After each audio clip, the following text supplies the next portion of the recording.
Hello students, welcome to Magnet Brains. My name is Abhishek Pandey, your teacher for social science. So Magnet Brains एक ऐसा platform है जहां पर आपको सभी क्लास सभी सब्जेक्ट के videos free of cost provide किए जाते हैं।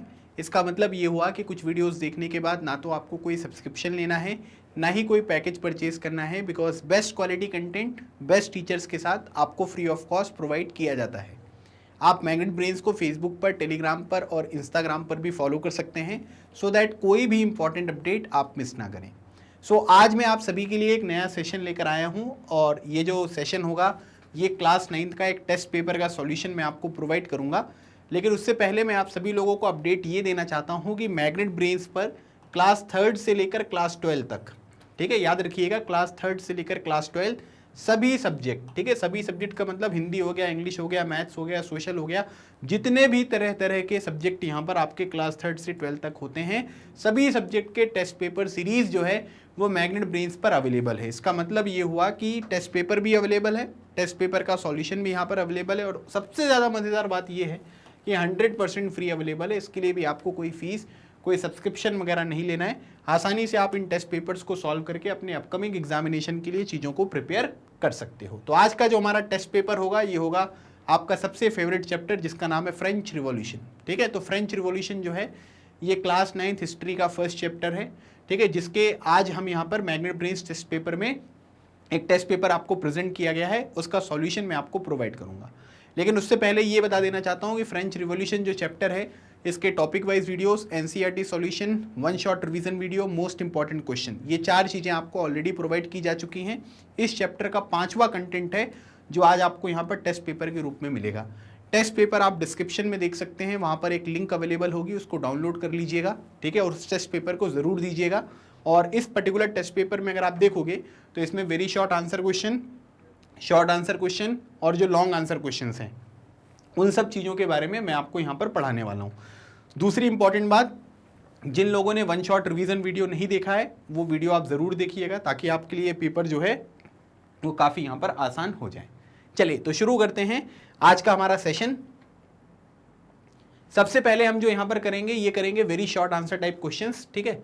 तो इसका मतलब है कि ये 1 नंबर का क्वेश्चन है, ठीक है। तो 1 नंबर का क्वेश्चन है ये, और इसमें जो पहला क्वेश्चन दिया गया है उसमें बोला जा रहा है कि the French society in the 18th century was divided into the 3 states, name them, है ना। मतलब कि जो फ्रेंच सोसाइटी थी वो 3, मतलब आप ये कह सकते हैं कि 3 स्टेट्स में यहाँ पर डिवाइडेड थी, है ना, फर्स्ट स्टेट, सेकंड स्टेट और थर्ड स्टेट। तो उनके नाम आपको लिखने हैं, ठीक है। तो ये अच्छा क्वेश्चन है, सिंपल सा है ना। लेकिन याद रखिएगा जो क्लर्जी है, तो क्लर्जी जो है ये आपको फर्स्ट स्टेट में देखने को मिलते थे, है ना, ये फर्स्ट स्टेट वाले लोग थे।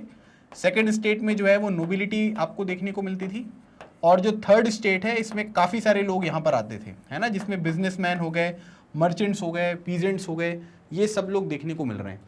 जो क्लर्जी है इसका कनेक्शन किससे है? चर्च से, है ना। जो चर्च से एसोसिएटेड लोग होते थे वो क्लर्जी, फिर नोबिलिटी, और थर्ड नंबर पर जो है ये आपको बहुत सारे लोग देखने को मिल रहे हैं, बिजनेसमैन, मर्चेंट हो गए, पीजेंट्स वगैरह, ये सब थर्ड स्टेट में यहाँ पर आते थे। जब हम 18th सेंचुरी की बात करते हैं तो 18th सेंचुरी का मतलब ये हुआ कि 1701 से लेकर 1800 तक का जो टाइम पीरियड है ना, ये क्या है? ये 18th सेंचुरी है। इस टाइम पीरियड पर पूरा का पूरा जो फ्रेंच सोसाइटी था वो 3 स्टेट्स में यहाँ पर डिवाइडेड था। चलिए अगला क्वेश्चन देखते हैं, question number 2, what do you mean by the term old regime, है ना। सो यहाँ पर क्या है कि एक शब्द बोला गया है कि आप यहाँ पर ये कह सकते हैं कि ओल्ड रिजीम जो है ना, तो मतलब आप ये कह सकते हैं कि ओल्ड रिजीम जो शब्द है वो किससे एसोसिएटेड है। देखो अगर आपसे कोई एक 1 वर्ड का आंसर यहाँ पर पूछे कि जो फ्रेंच रिवॉल्यूशन है वो यहाँ पर कब हुआ था, सो फ्रेंच रिवॉल्यूशन हुआ था 1789 में, है ना। 1789 का जो टाइम पीरियड है ये फ्रेंच रिवॉल्यूशन का है। तो फ्रेंच रिवॉल्यूशन के बाद यहाँ पर क्या है कि काफ़ी सारे अलग अलग तरीके के चेंजेस जो हैं वो आपको देखने को मिले। तो 1789 से पहले का जो टाइम पीरियड था उसको हम क्या बोलते हैं? ओल्ड रिजीम, है ना, क्योंकि 1789 के बाद यहाँ पर क्या होगा, आप ये कह सकते हैं कि कुछ चेंजेस जो हैं वो आपको देखने को मिलेंगे, कुछ बदलाव आपको देखने को मिलेंगे, कुछ नई चीज़ें यहाँ पर होंगी, है ना। तो 1789 के बाद का जो टाइम पीरियड है वो न्यू रिजीम है, और इससे पहले का जो टाइम पीरियड है वो आपको ओल्ड रिजीम यहाँ पर देखने को मिलता है, ठीक है। तो बस वही बात हो रही है कि बोला जा रहा है कि describe the society and institutions of France before 1789, the year of the French revolution. तो 1789 में फ्रेंच रिवॉल्यूशन हुआ था, उसके पहले जो सोसाइटी और इंस्टीट्यूशन आपको देखने को मिल रहा है उसको हम क्या बोलते हैं, उसको हम ओल्ड रिजीम के नाम से यहाँ पर जानते हैं। ठीक है, तो ये क्वेश्चन आपको आई होप समझ में आ गया होगा। चलिए क्वेश्चन नंबर 3 देखिए, Why did the gap between the poor and the rich widen in 1789? पहले क्वेश्चन का मतलब यहाँ पर आपको समझना है कि भाई क्वेश्चन जो है वो यहाँ पर क्या कहना चाह रहा है, और उसके बाद अगर आप देखोगे तो यहाँ पर क्या है कि चीज़ें जो हैं वो आपको आंसर लिखने में आसानी होगी। क्वेश्चन देखो, ये बोला जा रहा है कि जो ये पुअर और रिच है ना, पुअर और रिच लोग जो थे इनके बीच में जो गैप है वो आपको वाइड होता हुआ दिखाई दिया, मतलब कि बढ़ता हुआ दिखाई दिया 1789 में। इसका रीजन यहाँ पर क्या है? तो अब आप यहां पर ये कह सकते हैं, देखिए आप सभी को पता है कि उस टाइम पीरियड पर लोग क्या करते थे कि लेबर के फॉर्म में, है ना, या लेबर्स के रूप में जो है वो वर्कशॉप में यहां पर काम करते थे, और उनके जो वेजेस थे ना वो एकदम फिक्स थे, है ना, कि मैंने आपको बोला कि भाई आप यहां पर काम करिए, हम सब लोग फ्रेंच रिवॉल्यूशन के पार्ट हैं, ठीक है, तो हमको बोला गया कि आप लोग यहाँ पर काम करिए, आपके जो वेजेस रहेंगे वो एकदम फिक्स्ड रहेंगे। ठीक है, हमने बोला कि ठीक है भाई हमारे वेजेस फिक्स्ड हैं तो कोई प्रॉब्लम यहाँ पर नहीं है। लेकिन क्या हुआ कि समय के साथ जो है वो वेजेस जो है वो रिवाइज होते रहने चाहिए, है ना, अगर वो वेजेस यहाँ पर रिवाइज नहीं होंगे तब यहाँ पर क्या होगी, प्रॉब्लम आपको देखने को मिलेगी। तो क्या हो रहा था कि वेजेस उनके फिक्स थे, लेकिन चीज़ों के दाम जो है वो यहाँ पर क्या थे, बढ़ रहे थे। और जब चीज़ों के दाम बढ़ेंगे तो पहले मान लीजिए कि 10 रुपये की ब्रेड आती थी, मैं एक एग्जाम्पल बता रहा हूँ, अब यहाँ पर क्या है कि 90 रुपीज़ की ब्रेड आ रही है ना, तो फिर तो क्या है कि काफ़ी मुश्किल हो जाएगा ना, पहले 10 रुपये में काम हो जाता था, अब 90 रुपीज़ में काम हो जा रहा है। तो जो गरीब लोग यहाँ पर होंगे उनका ज़्यादा एक्सपेंडिचर होगा, और एक्सपेंडिचर ज़्यादा होगा तो बचत यहाँ पर कम होगी, और बचत कम होगी तो आप ऑब्वियसली कह सकते हैं कि जो रिच हैं और जो पुअर हैं, है ना, उनके बीच में जो ओवरऑल आपको गैप देखने को मिलेगा वो बढ़ता हुआ देखने को मिलेगा। तो इसी वजह से क्या हुआ कि 1789 के टाइम पीरियड पर वेजेस को जो है वो रिवाइज नहीं किया जाता था, और जिसकी वजह से ये प्रॉब्लम आपको देखने को मिलती थी। चलिए क्वेश्चन नंबर 4 देखते हैं, why were peasants and workers not successful in bringing about a change in the French social and economic order? तो यहाँ पर क्या हो रहा है कि जो पीजेंट्स थे और जो वर्कर्स थे, है ना, वो यहाँ पर क्या है कि फ्रेंच सोशल मतलब कि सामाजिक और आर्थिक ऑर्डर में जो है वो यहाँ पर क्यों ज़्यादा बहुत मतलब चेंजेस यहाँ पर क्यों नहीं लेकर आ पाए? तो इसका रीज़न बहुत सिंपल है।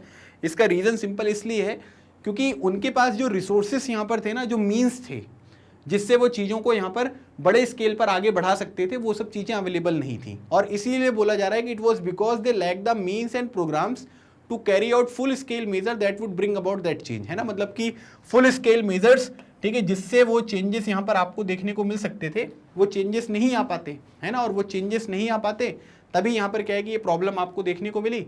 और आप यहाँ पर ये कह सकते हैं कि कोई बहुत स्केल पे जो है वो परिवर्तन नहीं हुआ, कोई बहुत बड़े चेंजेस यहाँ पर देखने को नहीं मिले। क्यों? क्योंकि उनके पास रिसोर्सेस नहीं थे, मीन्स यहाँ पर नहीं थे जिससे बड़ी लेवल पर जो है वो चीज़ें यहाँ पर की जा सके। ठीक है, तो ये पॉइंट आपको ध्यान रखना है।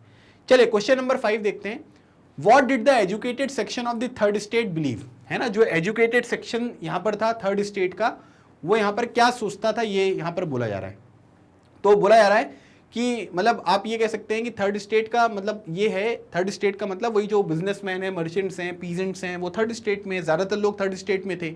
सारा जो टैक्स बर्डन वगैरह होता था वो थर्ड स्टेट के ऊपर ही होता था, मतलब उनको ही टैक्स पे करने होते थे। पहला वाला और जो दूसरे वाले स्टेट वाले थे उनको यहाँ पर एग्जम्प्ट किया गया था।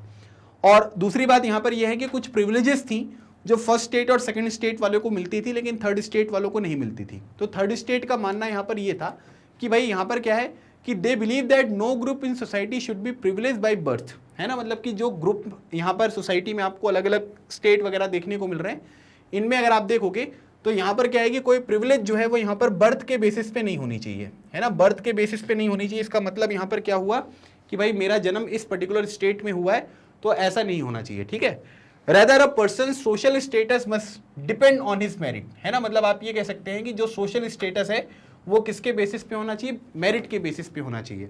मेरिट के बेसिस पे होना चाहिए मतलब वो किस तरीके का काम यहाँ पर करता है, क्या काम करता है, उसके बेसिस पे यहाँ पर होना चाहिए। ठीक है, तो ये चीज़ आपको यहाँ पर ध्यान रखनी है। तो इसके बेसिस पे ये पूरा का पूरा काम जो है वो यहाँ पर आपको होता हुआ देखने को मिल रहा है। ठीक है, समझ में आ गया। तो थर्ड स्टेट के बारे में ये चीज़ें जो हैं ये आपको यहाँ पर बताई गई हैं। अगला क्वेश्चन देखते हैं, question number 6, what idea did Montesquieu propose in his book the spirit of the loss, है ना। तो यहाँ पर क्या है कि अलग अलग फिलोसोफर्स थे, सोशल रिफॉर्मर्स आपको देखने को मिलेंगे, उनके अलग अलग बुक्स में अलग अलग तरीके की थ्योरीज जो है उन्होंने यहाँ पर प्रोपोगेट करी। अब जैसे यहाँ पर ये मोंटेस्क्यू के बारे में बात हो रही है जिसका नाम है the spirit of the loss. तो स्पिरिट ऑफ द लॉस में इन्होंने कौन सी थ्योरी है या कौन सा आइडिया जो है वो यहाँ पर इन्होंने प्रपोज किया। तो इन्होंने ये बोला कि भाई जो भी पावर यहाँ पर होनी चाहिए वो एब्सोल्यूट पावर किसी एक इंसान के पास नहीं होनी चाहिए, है ना। हमें क्या करना चाहिए कि पावर को जो है वो डिफरेंशिएट करना है, पावर जो है वो अलग अलग तरीके से अलग अलग लोगों को यहाँ पर अवेलेबल हो। जैसे अगर आप देखोगे तो लेजिस्लेटिव, एग्जीक्यूटिव और जुडिशरी, है ना। तो बोला जा रहा है कि division of power with in the government, है ना, मतलब कि पावर का डिवीजन जो है वो यहाँ पर होना चाहिए गवर्नमेंट के अंतर्गत। किसमें? जो लेजिस्लेटिव ब्रांच है, जो एग्जीक्यूटिव ब्रांच है, जो जुडिशरी ब्रांच है, उसके बेसिस पे यहाँ पर ये डिवीजन आपको देखने को मिलना चाहिए। ठीक है, तो ये किसने प्रपोज किया था? मोंटेस्क्यू ने अपनी book the spirit of the loss. ठीक है, याद रखिएगा, बहुत इंपॉर्टेंट क्वेश्चन है ये। क्वेश्चन नंबर 7 देखो दिया है कि what made a France constitutional monarchy in 1791, है ना। मतलब आप ये कह सकते हैं कि फ्रांस को जो है एक यहाँ पर कॉन्स्टिट्यूशनल मोनार्की जो है वो 1791 में बना दिया गया था। ठीक है, तो आप ये कह सकते हैं कि ये कैसे पॉसिबल यहाँ पर हुआ। तो आप सभी को पता है कि एक कॉन्स्टिट्यूशन को ड्राफ्ट किया जा रहा था, किसके द्वारा? नेशनल असेंबली के द्वारा। तो ये ड्राफ्ट कॉन्स्टिट्यूशन जो है वो यहाँ पर कब कंप्लीट हुआ था? 1791 में जो है वो यहाँ पर कंप्लीट हुआ था। ठीक है, और उसके बाद इस पर्टिकुलर कॉन्स्टिट्यूशन ने मोनार्क को एक कॉन्स्टिट्यूशनल हेड बना दिया था, और उसके बाद यहाँ पर क्या है कि इसकी जो पावर थी वो अलग अलग इंस्टीट्यूशंस को यहाँ पर दी गई, जैसे लेजिस्लेचर हो गया, एग्जीक्यूटिव हो गया, जुडिशरी हो गया, और साथ ही साथ जो भी यहाँ पर इनके एक्शंस होते थे उनको भी अब यहाँ पर क्या है कि क्रॉस वेरीफाई किया जाएगा।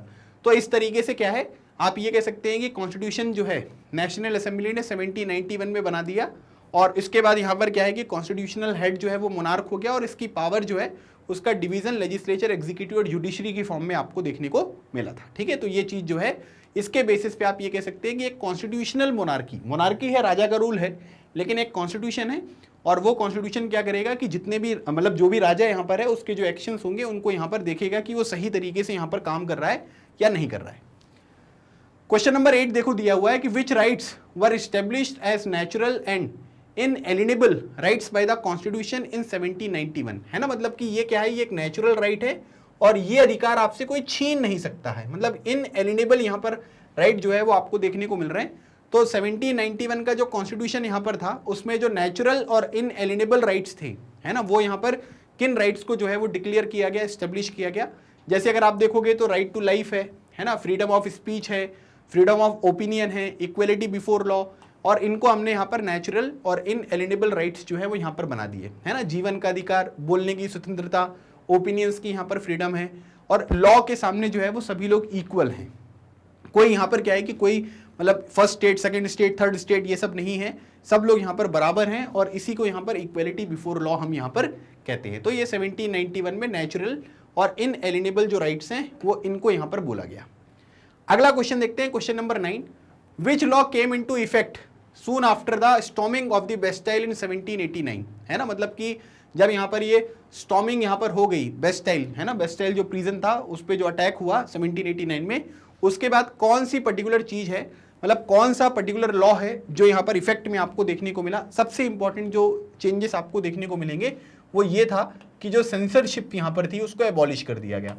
सेंसरशिप का बेसिक मतलब यहाँ पर क्या होता है, जैसे मान लीजिए कि मैं कुछ लिखता हूँ, है ना, या मैं कुछ वीडियोस वगैरह यहाँ पर बनाता हूँ, तो उसमें कट लगाना, है ना, कि नहीं तुम ये नहीं दिखा सकते हो, किसके हिसाब से? जो उस टाइम का रूलर है ना। रूलर अपने हिसाब से चीज़ें लिखनी जो मीडिया में आनी चाहिए, या प्रिंट मीडिया हो गया या इलेक्ट्रॉनिक मीडिया हो गया, उसमें यहाँ पर आ रही है, तो उसको बोलते हैं सेंसरशिप, है ना। मतलब कि फ्रीडम ऑफ स्पीच और जो एक्सप्रेशन होता है वो थोड़ा सा यहाँ पर आपको कम होता हुआ दिखाई देता है जब सेंसरशिप यहाँ पर होती है। तो उस चीज़ को यहाँ पर एबॉलिश कर दिया गया, खत्म कर दिया गया।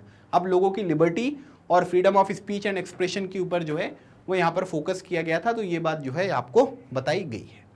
चलिए क्वेश्चन नंबर 10 देखते हैं, name the continents which were associated with the triangular slave trade, है ना। स्लेव ट्रेड का मतलब यही होता था, जैसे वो प्लांटेशन वगैरह है, कॉफी वगैरह, टी वगैरह, रबर वगैरह, तो उसके लिए लोगों को एक जगह से खरीदा जाता था और दूसरे कॉन्टिनेंट में लेकर जाते थे, और इस तरीके से ये पूरा का पूरा एक ट्रायंगल बनता था, है ना। तो ये ट्रायंगल जो है वो कहाँ से कहाँ तक है भाई? सो यूरोप, अफ्रीका और अमेरिका। ठीक है, this is very very important question, ये एग्जामिनेशन में आ सकता है, आपसे पूछा जा सकता है कि इनमें से कौन से कॉन्टिनेंट हैं जहां पर आपको ट्रायंगुलर स्लेव ट्रेड जो है वो देखने को मिलता था। तो ट्रायंगुलर स्लेव ट्रेड यूरोप हो गया, अफ्रीका हो गया और अमेरिका। यहां पर अगर आप देखोगे तो यहां पर ये चीजें आपको बड़े स्केल पर देखने को मिलती थी। मतलब ये तीनों कॉन्टिनेंट जो थे वो यहां पर आपको इन्वॉल्व देखने को मिल रहे हैं। हु रीइंट्रोड्यूस स्लेवरी इन 1804, है ना। स्लेवरी को यहाँ पर किसने रीइंट्रोड्यूस किया, है ना। तो बेसिकली क्या होता था कि उस टाइम पीरियड पर जो भी इंडस्ट्रियलिस्ट लोग थे, जो ट्रेडर्स वगैरह थे, उनके लिए स्लेवरी एक वरदान था, क्योंकि उनको अगर अपना काम करवाना है तो कुछ गुलाम यहाँ पर रखने पड़ेंगे जो काम करेंगे। बाद में इसको एबॉलिश कर दिया गया, लेकिन जब नेपोलियन बोनापार्ट यहाँ पर आपको आते हुए दिखाई दिए, तो उन्होंने क्या किया था कि जो स्लेवरी है इसको दोबारा 1804 में रीइंट्रोड्यूस किया गया था। वन शॉट रिवीजन वीडियो आपके लिए बहुत यूजफुल रहेगा, मैं बार बार रिपीट कर रहा हूँ, है ना, क्योंकि इसमें क्या होता है कि क्वेश्चंस होते हैं, कोई इस सेक्शन से क्वेश्चन आ गया, फिर दूसरे सेक्शन से क्वेश्चन आ गया, तो लिंक नहीं बनती है ना। लेकिन अगर आप एक बार वन शॉट रिवीजन देख लोगे ना, तो फिर ये सब चीज़ें एकदम बच्चू लगेंगी आपको, है ना, एकदम आसान, और सब चीज़ें जो है एकदम क्रिस्टल क्लियर आपको देखने को मिलती रहेंगी। तो ये चीज़ आपको ध्यान रखना है। तो ये हो गए हमारे very short answer type questions जो 1 नंबर के हैं, और आई होप ये सभी क्वेश्चंस जो हैं ये आपको समझ में आ गए होंगे। कोई भी अगर आपके मन में डाउट होता है तो आप मुझे कमेंट सेक्शन में बता सकते हो, है ना। कुछ भी अगर आपको और कुछ अलग से इस चैप्टर से रिलेटेड पूछना है तो वो चीज़ भी आप यहाँ पर कमेंट सेक्शन में मेंशन कर सकते हो। चलिए अगला क्वेश्चन देखते हैं, क्वेश्चन नंबर 12। और याद रखिएगा क्वेश्चन नंबर 12 जो है वो शॉर्ट आंसर टाइप क्वेश्चन है, 3 नंबर में आपसे पूछा जा सकता है। लेकिन मैं आपको इन क्वेश्चंस को इस तरीके से भी प्रिपेयर कराऊंगा कि अगर मान लीजिए कि ये 5 नंबर में क्वेश्चन आए तो भी आप आसानी से इस क्वेश्चन को यहाँ पर अटेम्प्ट कर पाएं।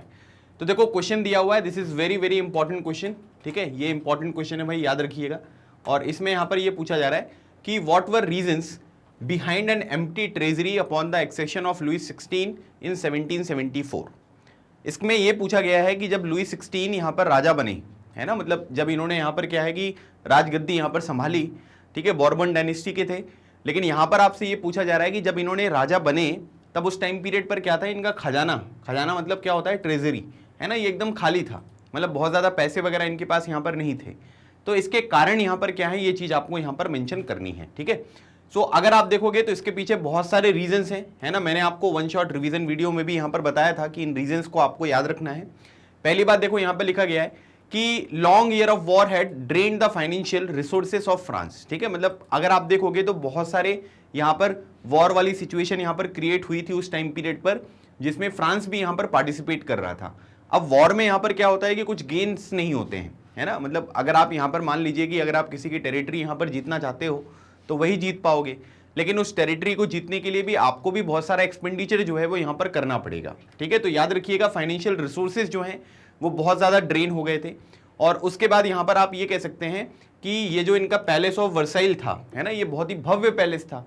तो भव्य चीज़ जो होती हैं उसकी भव्यता को बनाए रखने के लिए, है ना, मतलब आप ये कह सकते हैं कि उसका जो आप ये मान लीजिए कि जो ये मेंटेन करने के लिए, है ना, तो उसमें भी यहाँ पर खर्चा आएगा।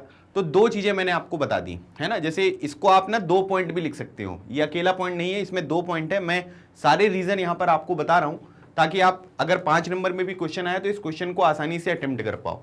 तो पहला रीज़न ये लिख देना कि भाई ये लोग क्या कर रहे थे कि बहुत सारे वॉर्स में यहाँ पर इन्वॉल्व थे, जिसकी वजह से बहुत सारे फाइनेंशियल रिसोर्सेज जो हैं वो यहाँ पर ड्रेन हो रहे थे। एक तो ये बात हो गई।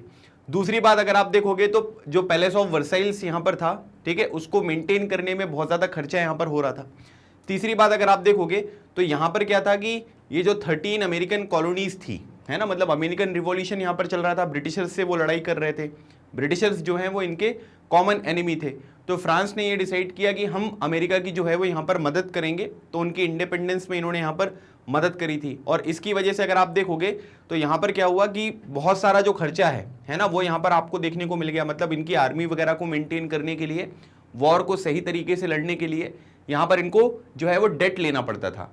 डेट मतलब होता है उधार, है ना, तो उधार लेना पड़ता था। तो उधार अगर आप देखोगे तो ये भी बहुत ज़्यादा जो है वो यहाँ पर क्या हो गया, बढ़ गया, ठीक है। और अगर आप देखोगे कि पहले अब बिलियन लीवर्स यहाँ पर थे, लेकिन बाद में यहाँ पर क्या हुआ था कि मतलब ये 2 बिलियन लीवर्स, ठीक है, लीवर्स उस टाइम पीरियड पर जो थी वो फ्रांस की करेंसी थी जो यहाँ पर यूज होती थी। तो इस वजह से ये टोटल जो कॉस्ट है यहाँ पर ये 2 बिलियन से भी ज़्यादा यहाँ पर हो गया था। अब एक बात यहाँ पर ये है कि पहले क्या होता था कि जो लोगों से ये उधार लेते थे वो लोग यहाँ पर इंटरेस्ट नहीं लेते थे, है ना, मतलब जैसे हम किसी बैंक से अगर उधार लेते हैं तो हमें बैंक को इंटरेस्ट भी यहाँ पर पे करना होता है। तो यहाँ पर क्या है कि ये लोग जो है ना ये क्या करते थे कि ये इंटरेस्ट यहाँ पर नहीं लेते थे, लेकिन अब जो यहाँ पर क्रेडिट देते थे, मतलब कि जो उधार यहाँ पर देते थे, उन लोगों ने यहाँ पर क्या बोल दिया कि भाई हम 10% जो इंटरेस्ट है वो भी यहाँ पर लेंगे, है ना। तो अब आपको 2 चीज़ें पे करनी है, एक तो जो आपका प्रिंसिपल अमाउंट है जो आपने उधार के रूप में लिया है वो भी आपको पे करना है, और दूसरी बात यहाँ पर ये है कि उस उधार पर आपको जो है वो इंटरेस्ट भी यहां पर पे करना है। तो इंटरेस्ट कितना था, 10% था, मतलब कि 100 रुपए अगर आपने लिया होगा, एक एग्जांपल मैं आपको बता रहा हूं, अगर आपने 100 रुपीज यहां पर उधार लिया है तो आपको 110 रुपए जो है वो यहां पर वापस करने पड़ेंगे। अब 2 बिलियन लीवर्स हैं तो उसका 10% आप निकाल सकते हो कि किस तरीके से ये वैल्यू यहां पर बहुत ज्यादा हो जाएगी, है ना। तो ये भी एक कंडीशन थी। दूसरी बात, French society in the 18th century was divided into the 3 states and only members of the 3rd state paid taxes, है ना। मतलब कि जो उनके नागरिक थे उनसे भी यहाँ पर क्या हो रहा था, रेवेन्यू जो है वो कलेक्ट नहीं कर पा रहे थे। इसका रीजन यहाँ पर क्या था कि फ्रेंच सोसाइटी को 3 स्टेट्स में यहाँ पर डिवाइड किया गया था, फर्स्ट स्टेट, सेकेंड स्टेट और थर्ड स्टेट। फर्स्ट स्टेट और सेकेंड स्टेट जो था उनको एग्जेम्प्ट किया गया था, उनको प्रिविलेजेस यहाँ पर दी गई थी, लेकिन उनसे टैक्स कलेक्शन नहीं होता था। टैक्स जो देते थे वो कौन लोग देते थे, वो केवल यहाँ पर क्या है कि जो थर्ड स्टेट वाले लोग थे, बिजनेसमैन हो गए, है ना, ट्रेडर्स हो गए, पीजेंट्स हो गए, वो लोग यहाँ पर देते थे। तो आप यहाँ पर ये कह सकते हैं कि रेवेन्यू जो है वो भी बहुत ज़्यादा यहाँ पर हो नहीं रहा था। और दूसरी बात यहाँ पर ये है कि आप ये कह सकते हैं कि जो खर्चे थे वो बहुत ज़्यादा यहाँ पर हो रहे थे। फिर यहाँ पर क्या है कि जो क्वीन है उनको भी मेंटेन करने के लिए जो है वो बहुत ज़्यादा खर्चे यहाँ पर होते थे। तो ये सारे के सारे रीजंस हैं जिनकी वजह से आप ये कह सकते हैं कि जब लुई 16 फ्रांस के राजा यहाँ पर बने 1774 में, तो उस टाइम पीरियड पर जो पूरा का पूरा खजाना था वो खाली था। और उसके कारण यहाँ पर क्या हो सकते हैं, तो 2 पॉइंट ये हो गए, 2 पॉइंट ये हो गए और 1 पॉइंट ये हो गया, टोटल 5 पॉइंट जो है वो आप यहाँ पर लिख सकते हो। एग्जामिनेशन में 3 नंबर में क्वेश्चन आए तो 3 से 4 पॉइंट आप मेंशन कर सकते हो, बाकी अगर आप पूरा भी मेंशन कर दोगे तो भी कोई दिक्कत यहाँ पर नहीं होगी। ठीक है, समझ में आ गया। कोई भी डाउट होता है तो आप अपने डाउट्स को कमेंट सेक्शन में पूछ सकते हो। चलिए अगला क्वेश्चन देखते हैं। Which factors were responsible for the subsistence crisis in France in 1789? है ना, मतलब खाने पीने की चीजें भी यहाँ पर अवेलेबल नहीं हो रही थी। जो चीजें यहाँ पर अवेलेबल थी वो बहुत ज्यादा महंगी हो गई थी, जिसकी वजह से पूरे के पूरे फ्रांस में जो है एक हाहाकार मच गया था। हाहाकार मतलब आप ये कह सकते हैं कि सब लोग परेशान थे कि हमको खाने पीने की चीजें यहाँ पर कैसे अवेलेबल होंगी। तो इसीलिए इस पर्टिकुलर क्राइसिस को जो है वो यहाँ पर क्या कहा जा रहा था, सब्सिस्टेंस क्राइसिस, मतलब कि इतनी ज़्यादा सिचुएशन यहाँ पर ख़राब हो गई थी कि लोगों को जीने के लिए भी मतलब यहाँ पर खाने की चीज़ें अवेलेबल नहीं हो पा रही थी। और इसी वजह से ये 1789 का सब्सिस्टेंस क्राइसिस जो थे उसके फैक्टर्स क्या थे जिसकी वजह से ये क्राइसिस आपको देखने को मिली, है ना, ये चीज़ आपको यहाँ पर बतानी है। तो अब इसमें काफ़ी सारे रीजन्स हैं। जैसे पहला रीजन अगर आप देखोगे तो यहाँ पर क्या है कि 1789 में जो फ्रांस की ओवरऑल पॉपुलेशन है ना, ये यहाँ पर बहुत स्पीड में आपको इंक्रीज होती हुई यहाँ पर दिखाई दी, है ना, मतलब कि बहुत ज़्यादा स्पीड में यहाँ पर इंक्रीज हुई।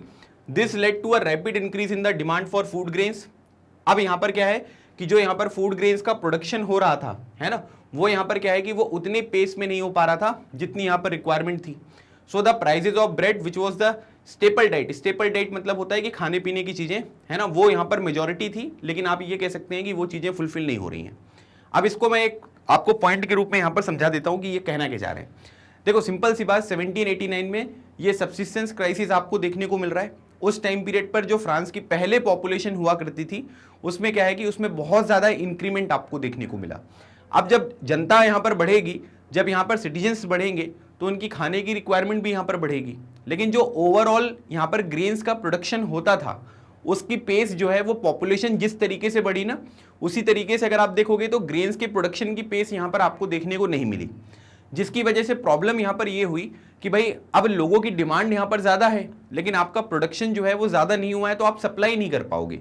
और सप्लाई अगर आप नहीं कर पाओगे तो इसका मतलब ये है कि जो अवेलेबल चीज़ें यहाँ पर होती हैं वो यहाँ पर क्या होंगी, महंगी होंगी, है ना। जैसे अगर आप देखोगे तो सैनिटाइजर के जो दाम थे वो बहुत ज़्यादा महंगे हो गए थे। इसका रीज़न क्या था, क्योंकि इतना किसी ने नहीं सोचा होगा कि सैनिटाइजर की इतनी रिक्वायरमेंट यहाँ पर हो सकती है ना। जब कोविड-19 यहाँ पर आया तो आप ये कह सकते हो कि कोविड-19 के दौरान सैनिटाइजर की रिक्वायरमेंट बहुत ज़्यादा हो गई, उसका प्रोडक्शन उतना ज़्यादा हो नहीं पा रहा था, इसलिए सप्लाई नहीं हो रही थी उतनी ज़्यादा, डिमांड बहुत ज़्यादा हो गई थी और इसी वजह से चीज़ों के जो दाम हैं वो यहाँ पर बहुत बढ़ गए थे, है ना। ये पॉइंट आपको यहाँ पर समझना है। और इसी वजह से अगर आप देखोगे तो यहाँ पर जो ब्रेड है ना, ब्रेड मतलब जो ग्रेन से बनेगा, व्हीट वगैरह से यहाँ पर बनता है, तो वो इनके खाने पीने की बहुत इंपॉर्टेंट यहाँ पर चीज़ होती थी, लेकिन चीज़ों के दाम इतने बढ़ गए कि लोग यहाँ पर ब्रेड खरीद कर भी नहीं खा पाते थे, है ना। तो एक रीज़न ये हो गया कि पॉपुलेशन बहुत बड़ी और प्रोडक्शन का जो यहाँ पर पेस था वो उतना रिक्वायर्ड यहाँ पर जितना चाहिए था उतना नहीं था, जिसकी वजह से हम सप्लाई को मेंटेन यहाँ पर नहीं कर पाए। फिर उसके बाद अगर आप देखोगे तो यहाँ पर बहुत सारे वर्कर्स थे जो यहाँ पर वर्कशॉप वगैरह में यहाँ पर काम करते थे, है ना, मतलब बहुत सारे वर्कर्स आपको देखने को मिलेंगे जो बहुत सारे अलग अलग तरीके के वर्कशॉप में काम करते थे। लेकिन यहां पर क्या है कि उनके जो वेजेस थे ना, मतलब कि जो उनकी सैलरी वगैरह होती है, इनकम होती है, वो एकदम फिक्स कर दी गई थी। अब फिक्स करने की वजह से यहां पर क्या हुआ कि चीजों में रिवीजन होते रहना चाहिए, है ना। आज के टाइम पीरियड पर आपकी सैलरी कुछ है, आज से अगर मैं 15 साल के बाद भी आपसे पूछूं कि भाई तुम्हारी सैलरी यहां पर यही है क्या जो पहले थी, और आप बोलो हाँ, तो सिचुएशन बहुत खराब हो जाएगी। क्यों? क्योंकि उस टाइम पीरियड पर सिचुएशन जो थी वो बहुत ज्यादा अलग हो जाएगी। जैसे पहले क्या होता था कि मिल्क का जो रेट था वो 1 रुपए 2 रुपए में मिलता है, ठीक है। मतलब हमारे पापा लोग बताते हैं कि भाई उस टाइम पीरियड पर, हमारे टाइम पीरियड पर ये रेट यहाँ पर हुआ करता था। आज के टाइम पीरियड पर वो रेट है क्या? नहीं है। महंगाई जो है वो बढ़ रही है। तो आज से 15 साल के बाद भी अगर आप देखोगे तो सिचुएशन आपको डिफरेंट जो है वो देखने को मिलेगी, है ना। तो अगर इनके यहाँ पर जो वेजेस हैं उनको फिक्स कर देंगे तो यहाँ पर क्या होगा कि आप ये कह सकते हैं कि अगर चीजों का प्राइस यहाँ पर बढ़ेगा, है ना, तो यहाँ पर क्या होगा कि किसी भी तरीके से आप उस रिक्वायरमेंट को फुलफिल नहीं कर पाओगे। फॉर एग्जाम्पल, अगर मान लीजिए कि आपकी सैलरी पहले 100 रुपए थी और आप यहाँ पर कितना खर्च कर रहे थे? 80 रुपीज खर्च कर रहे थे। आपका 80 रुपीज के खर्च में पूरा काम जो है वो यहाँ पर कंप्लीट हो जा रहा था। अभी भी यहाँ पर क्या हो गया? 100 रुपए हो गया, लेकिन चीजों के दाम जो है वो बढ़ गए हैं, तो अब 120 रुपीज आपको खर्च करना पड़ रहा है। तो यहाँ पर कोई इंक्रीज नहीं हुआ, इसकी वजह से आप ये चीज जो है वो इंश्योर कर पाओगे क्या? नहीं कर पाओगे। ठीक है, समझ रहे हो। तो एक ये भी प्रॉब्लम है जिसकी वजह से लोग अपनी पसंद की चीजें जो होती थी, खाने पीने की चीजें जो होती थी, वो परचेस नहीं कर पाते थे, और इसी वजह से क्राइसिस की सिचुएशन जो है वहां पर आपको देखने को मिली। फिर उसके बाद एक और चीज यहां पर यह है कि विंटर की कंडीशन बहुत ज्यादा खराब हो गई, है ना, मतलब बहुत ज्यादा ठंडी पड़ी, और बहुत ज्यादा ठंडी पड़ने की वजह से आप क्या देख सकते हैं कि जो टोटल हार्वेस्ट यहां पर होती है, जो टोटल चीजों का प्रोडक्शन होता है, वो भी आपको रिड्यूस होता हुआ दिखाई देता है। तो इसी वजह से यहां पर क्या है कि एक चीज ये भी बताई जा रही है कि सीवियर विंटर की वजह से टोटल हार्वेस्ट जो है वो रिड्यूस हो गया, तो प्रोडक्शन भी यहां पर नहीं हो पाया, तो प्रोडक्शन नहीं हुआ तो सप्लाई नहीं हो पाएगी, और सप्लाई अगर मेंटेन नहीं कर पाओगे आप तो ओवरऑल जो चीजों का दाम है वो भी आपको बढ़ता हुआ दिखाई देता है, जो यहां पर 1789 में फ्रांस में आपको दिखने को मिला था। ठीक है, तो ये सारे पॉइंट्स है, इन पॉइंट्स को आप मेंशन कर सकते हैं और आपका आंसर जो है एकदम परफेक्ट यहां पर हो जाएगा। क्लियर। चलिए क्वेश्चन नंबर 14 देखिए। Why did members of the third state walk out of the assembly of the state journal called by the Louis XVI on 5 May 1789? है ना, 1789 5 मई को जो लुई 16 है उन्होंने स्टेट जनरल की एक मीटिंग बुलाई थी, जिसमें क्या होता था कि तीनों स्टेट वाले, जो फर्स्ट स्टेट है, सेकंड स्टेट है, थर्ड स्टेट है, वो सभी लोग यहाँ पर क्या करते थे कि आते थे और जो भी डिसीजन वगैरह होता था वो सब यहाँ पर फाइनल किया जाता था। लेकिन यहाँ पर क्या है कि थर्ड स्टेट वाले जो है ना वो एकदम से बाहर निकल गए, है ना। इसका रीजन आपको बताना है कि थर्ड स्टेट वाले जो यहाँ से बाहर निकल के टेनिस कोर्ट पर गए थे, तो उसका रीजन यहाँ पर क्या है, ये चीज आप समझाइए। सो यहाँ पर क्या हुआ कि इसमें बेसिकली इन्होंने 5 मई 1789 को जो यहाँ पर ये स्टेट जनरल की मीटिंग यहाँ पर बुलाई थी, वो यहाँ पर क्यों बुलाई थी? सबसे पहली बात यहाँ पर बुलाया गया था to pass proposals for new taxes, है ना, क्योंकि ट्रेजरी जो है वो यहाँ पर खाली थी और टैक्सेस वगैरह यहाँ पर बढ़ाने थे, तभी सिचुएशन जो है वो ये नॉर्मल कर पाते। तो इन्होंने नए प्रपोजल जो है वो टैक्सेस के लिए यहाँ पर इंट्रोड्यूस करने थे, और इसी वजह से यहाँ पर ये स्टेट जनरल की मीटिंग जो है वो यहाँ पर बुलाई गई थी।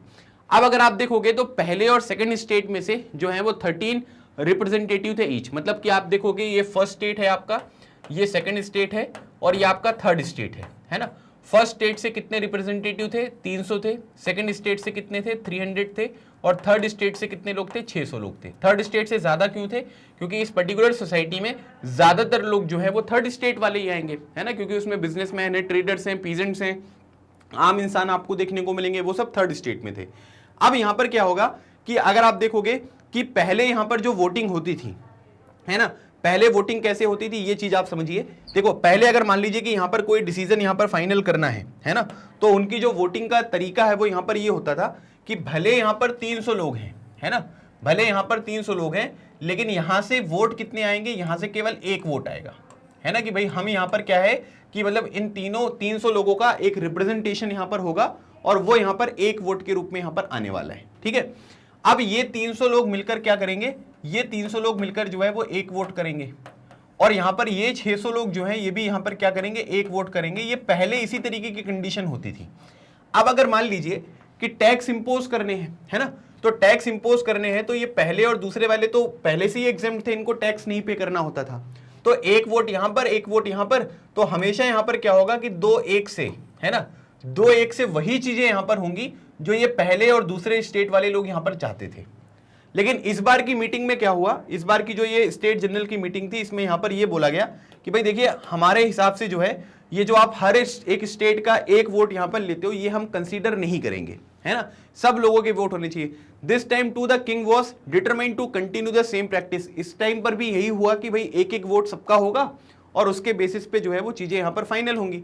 लेकिन जो थर्ड स्टेट वाले लोग थे ना, वो इस बात से एग्रीमेंट अपना नहीं दिखा रहे थे, है ना, उनको ये लग रहा था कि अब यार ये दोनों तो एक ही तरफ हो जाएंगे और हम अकेले पड़े जाएंगे, तो हमारी बात तो यहां पर मानी नहीं जाएगी। तो इनको ये लगा कि क्योंकि रिप्रेजेंटेशन यहां पर ज्यादा है तो सबका अपना अपना वोट होना चाहिए। ये एक स्टेट का एक वोट वाली कौन सी अप्रोच आप यहां पर फॉलो कर रहे हो, है ना। लेकिन राजा ये चाहते थे कि यही अप्रोच यहां पर फॉलो हो। But members of the third state demanded that voting now be conducted by the assembly as a whole where each member would have one vote, है ना। मतलब आप ये कह सकते हैं कि थर्ड स्टेट वालों ने ये बोला कि पूरी की पूरी असेंबली में जो है वो वोटिंग होनी चाहिए और सबके पास अपना एक इंडिविजुअल वोट होना चाहिए। When the king rejected this proposal, members of the third walked out of the assembly in protest, मतलब कि प्रोटेस्ट के रूप में क्या हुआ, इन्होंने जो है वो मीटिंग यहाँ पर जो स्टेट जनरल की चल रही थी उसको छोड़कर ये लोग बाहर निकल गए। तो इसका रीजन यहाँ पर ये था, ठीक है, समझ में आ गया। मतलब पहले क्या हो रहा था कि 300 लोग मिलकर एक वोट देते थे, 300 लोग मिलकर एक वोट देते थे, 600 लोग मिलकर एक वोट देते थे। तो अब ये कह रहे हैं कि नहीं भाई साहब, यहां पर क्या है कि 300 प्लस 300 और प्लस 600, ठीक है, इस तरीके का वोट होना चाहिए। और इसकी वजह से यहां पर टोटल कितने वोट हो गए, 1200 वोट यहां पर पड़ने चाहिए। फिर आप डिसाइड करो कि आपको कोई चीज यस बोलनी है या कोई चीज नो बोलनी है ना। ये थर्ड स्टेट वाले चाहते थे। राजा ये चाहता था कि भाई एक एक वोट हो जाएगा और उसके हिसाब से काम हो जाएगा। तो राजा ने बोला कि हम इस बात को नहीं मानेंगे, तो ये प्रोटेस्ट में जो है वो यहां से बाहर निकल गए, ठीक है। तो ये इसका कारण था, ये चीज आपको यहां पर लिखनी है। चलिए अगला क्वेश्चन देखिए, question number 15। What were the consequences of the uprising led by the Jacobians in 1792? है ना, जैकोबियन जो क्लब था उनके द्वारा जो अपराइजिंग यहाँ पर लाई गई थी, उससे यहाँ पर क्या क्या चीजें जो है वो देखने को मिली, है ना, क्या क्या इसके इफेक्ट यहाँ पर हुए, प्रभाव क्या क्या पड़े, वो चीज आपको बतानी है। सो पहली बात तो यहाँ पर ये है कि यहाँ पर क्या हुआ कि जो लुई 16 है, ठीक है, उनको यहाँ पर पकड़ा गया। असेंबली ने वोट किया कि इनको जेल में डाल दो और इनके फैमिली मेंबर्स को भी जेल में डाल दो। फिर इलेक्शन यहाँ पर हुए। From now on, all the men of 21 years and above, regardless of wealth, got the right to vote। मतलब यहाँ पर क्या है कि पहले 25 साल वाला जो था, है ना, जिसमें एक्टिव सिटीजन्स के बारे में यहाँ पर बात की गई थी, अब वो प्रोसीजर जो है वो यहाँ पर हटा दिया गया और इसमें ये बोल दिया गया कि सभी मेन, याद रखिएगा अभी भी विमेन को यहाँ पर जो है वोटिंग राइट्स नहीं दिए गए हैं। सभी मेन को यहाँ पर बोला गया है जिनकी एज कितनी है, 21 ईयर्स या उससे ऊपर है ना, उनके पास कितनी भी वेल्थ हो कोई फर्क नहीं पड़ता। पहले यहाँ पर क्या होता था कि 25 ईयर्स और जिनके पास वेल्थ होती थी केवल उन्हीं लोगों को यहाँ पर कंसीडर किया जाता था। लेकिन अब यहाँ पर क्या है कि जिनकी एज 21 ईयर्स या उससे ज्यादा है, जिनके पास यहाँ पर क्या है कि कितनी भी वेल्थ हो कोई फर्क नहीं पड़ता, सब लोगों को यहाँ पर वोट दिए गए। तो जैकोबियन जब यहाँ पर अपराइजिंग आपको देखने को मिली तो असेंबली ने ये वोट कर दिया कि भाई इनको और इनकी फैमिली मेंबर्स को सबको जेल में भेज दो। क्यों? क्योंकि इन्होंने यहाँ पर देशद्रोह किया था, है ना, अटैक करवाने वाले थे, याद है आपको। तो दूसरी बात यहाँ पर यह है कि इलेक्शंस किए गए और इलेक्शंस में ये बोला गया कि 21 ईयर्स या उससे ज्यादा जिसकी एज होगी, रिगार्डलेस ऑफ वेल्थ, सभी लोगों को वोटिंग राइट्स यहाँ पर दिए जाएंगे। और उसके बाद मोनार्की जो है वो यहाँ पर एबॉलिश की गई। ये बहुत इंपॉर्टेंट इवेंट है, याद रखिएगा। जैकोबियन अपराइजिंग का जो कॉन्सिक्वेंस है वो एक ये था कि जो राजा का रूल यहाँ पर चल रहा था, जो मोनार्क यहाँ पर रूल कर रहा था, उस चीज को समाप्त कर दिया गया और फ्रांस को जो है एक रिपब्लिक यहाँ पर बना दिया गया। रिपब्लिक का मतलब ये होता है कि जो उस पर्टिकुलर स्टेट का हेड होगा वो कैसा होगा, वो इलेक्टेड हेड होगा, है ना, एक चीज ये बताई गई। फिर उसके बाद लुई 16 को जो है वो यहाँ पर डेथ की सजा देगी, सजाए मौत दी गई ट्रेजन के चक्कर में। ट्रेजन बेसिकली क्या होता है, देशद्रोह। On 21 January 1793 he was executed publicly at the palace de la Concorde. The queen Marie Antoinette met the same fate shortly after. ठीक है, उसके बाद यहाँ पर क्या हुआ कि इनकी जो रानी थी उनकी भी यहाँ पर डेथ हो गई। तो ये यहाँ पर क्या हुआ कि अपराइजिंग जो है वो देखने को मिला। अपराइजिंग देखने से हमको एक चीज ये समझ में आई कि लुई 16 जेल पहुंच गए, उनको एग्जीक्यूट किया गया। ठीक है, फिर जो क्वीन है उनकी भी डेथ यहाँ पर हो जाती है।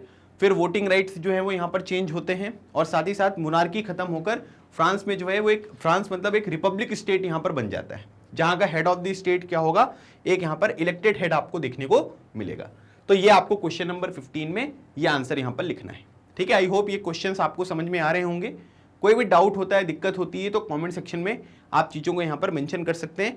और ये सब चीज़ें आसान इसलिए हो गई हैं क्योंकि वन शॉट रिवीजन में यही सब चीज़ें आपको पढ़ाई गई थी, है ना। एक बार अगर आप वन शॉट रिवीजन वीडियो देख लोगे तो आपको क्या होगा कि ये सब चीज़ें जो मैंने आपको समझाया हुआ है वो सब चीज़ें आप यहाँ पर रिलेट कर पाओगे, है ना। अगर आप ये सोचोगे कि डायरेक्टली क्वेश्चन आंसर कर लेंगे तब आपको चीज़ें नहीं समझ में आएंगी, है ना। एक बार चैप्टर को पढ़ लो अच्छे से, अभी तो समय है आपके पास।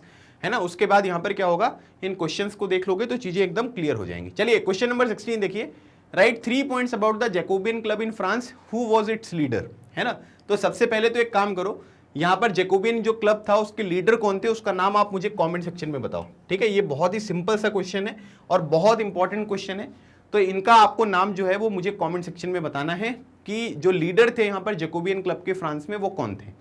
सो याद रखिएगा कि बहुत सारे फ्रांस में रिवॉल्यूशनरी जो अलग अलग क्लब्स थे वो यहाँ पर निकलकर सामने आए, लेकिन उनमें से जो सबसे ज्यादा सक्सेसफुल क्लब था, political club during the revolutionary France was that of Jacobin which got it named from the former convent of Saint Jacob in Paris, ठीक है। तो वहां पर एक कॉन्वेंट था और उसके नाम पर वहीं पर ये पर्टिकुलर जो क्लब है वो स्टेब्लिश किया गया था, और इसी वजह से यहाँ पर क्या हुआ कि इसका नाम जो है वो जैकोबियन क्लब यहाँ पर पड़ा।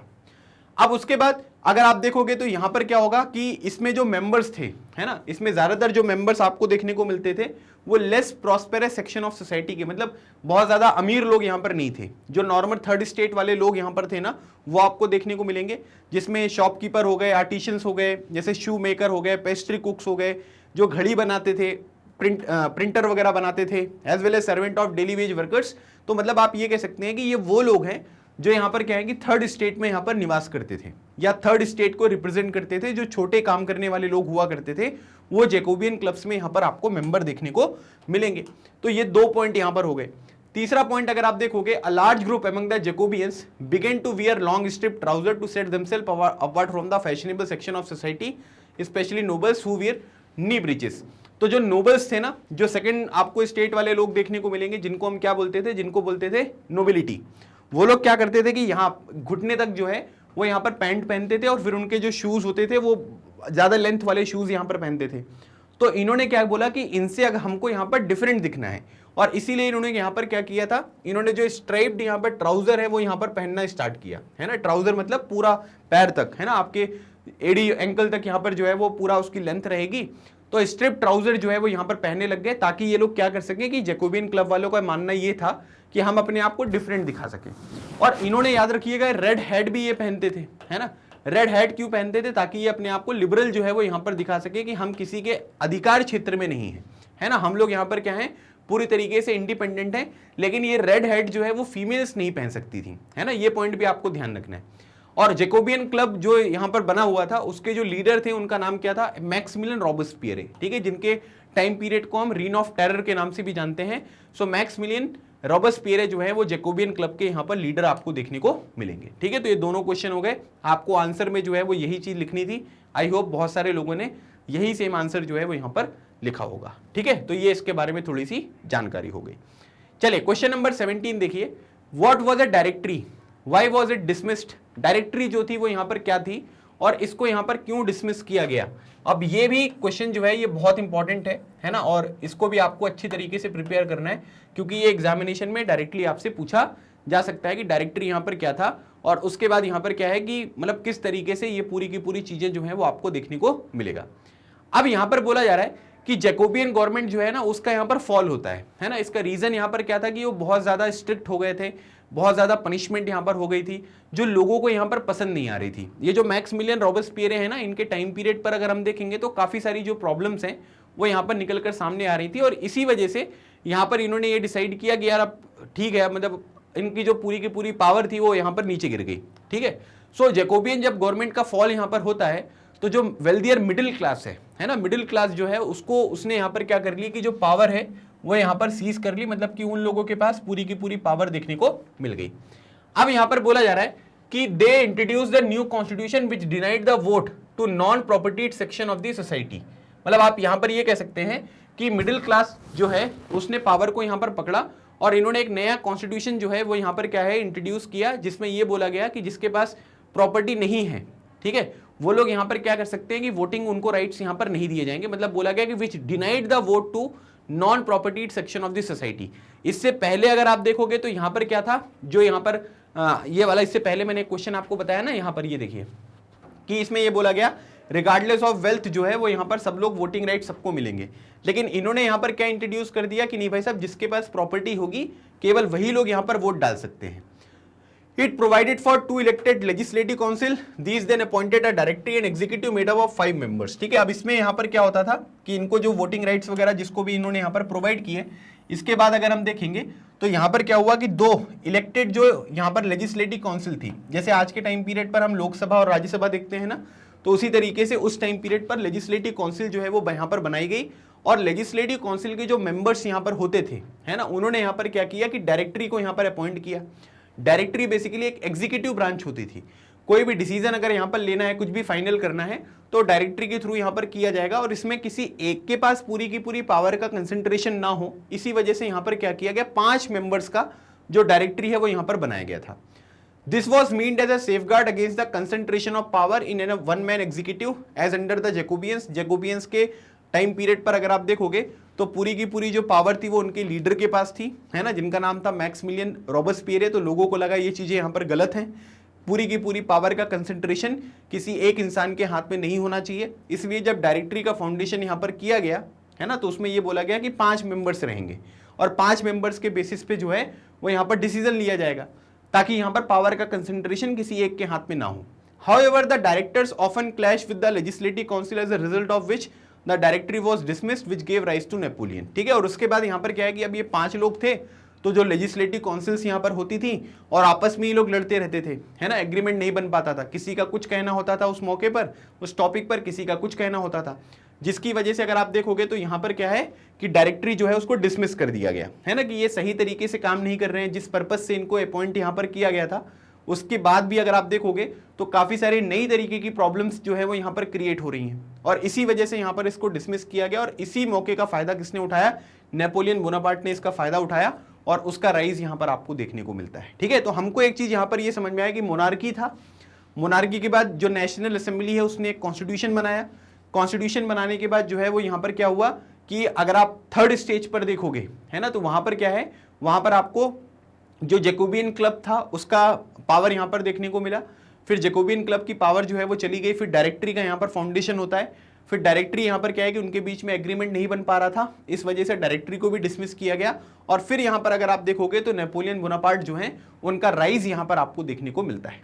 ठीक है, तो इस तरीके से ये डायरेक्टरी था और इसको डिसमिस क्यों किया गया ये चीज मैंने आपको यहाँ पर बता दी। ठीक है, चले क्वेश्चन नंबर 18 देखिए। क्वेश्चन नंबर 18 बोला गया है कि describe the triangular slave trade that was carried on during the 18th and 19th centuries. ठीक है, जो ट्रायंगुलर स्लेव ट्रेड यहाँ पर था तो वो आपको बताना है कि उसके ऊपर मतलब आपको थोड़ा सा डिस्क्रिप्शन यहाँ पर देना है कि उसके बारे में आप क्या जानते हो, है ना, ये चीज आपको यहाँ पर बतानी।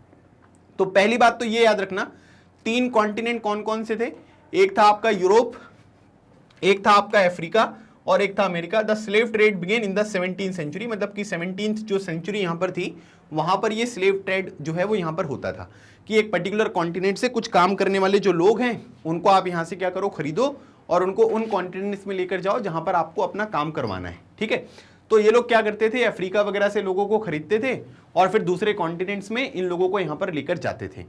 French merchant sailed from the port of Bordeaux और Nantes to the African coast where they bought slave from the local chieftains. तो यहाँ पर क्या हो रहा है कि मतलब आप ये कह सकते हैं कि अफ्रीका की जो अलग अलग कोस्ट हैं, ठीक है, जैसे ये नाम आप याद रखिएगा, ये बॉर्डियक्स आपको देखने को मिल रहा है या नेंट्स जो हैं, यहाँ से क्या करते थे ये लोग, जो भी यहाँ पर आपके स्लेव होते थे उनको खरीदा जाता था। फिर उसके बाद the slave were branded and shackled and then they were pack tightly into the ship for the 3 months long voyage, मतलब जो शिप की जर्नी होती है उसको वोयग बोलते हैं।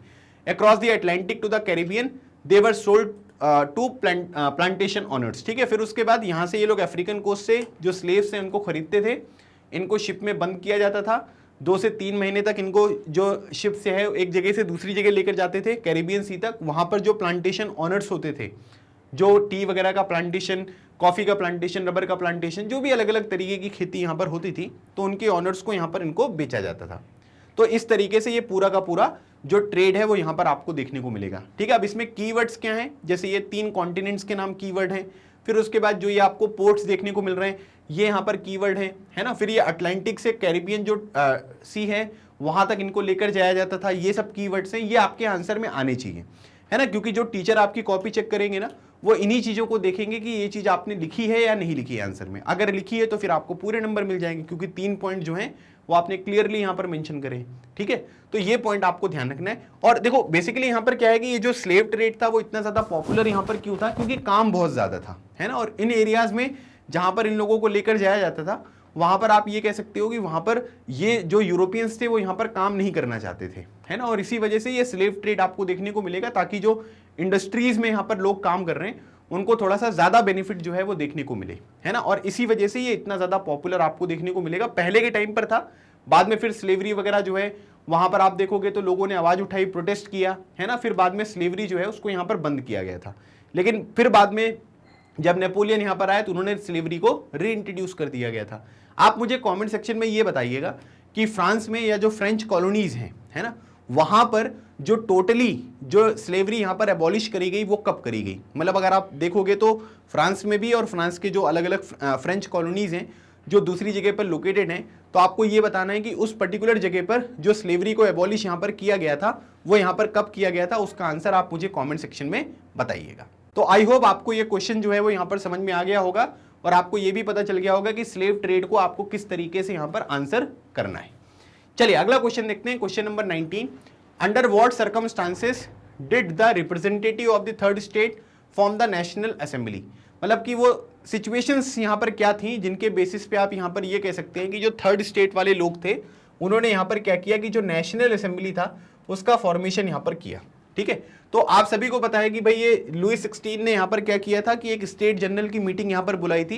क्यों? क्योंकि उनको कुछ नए प्रपोजल जो है टैक्सेस के वो यहाँ पर इंट्रोड्यूस करने थे, है ना। और उसके बाद यहाँ पर क्या है कि वही जो वोटिंग वगैरह वाला पॉइंट मैंने आपको बताया, है ना, और इस टाइम पर भी उन्होंने बोला कि भाई हर एक स्टेट का हर एक जो है सिंगल वोट होगा।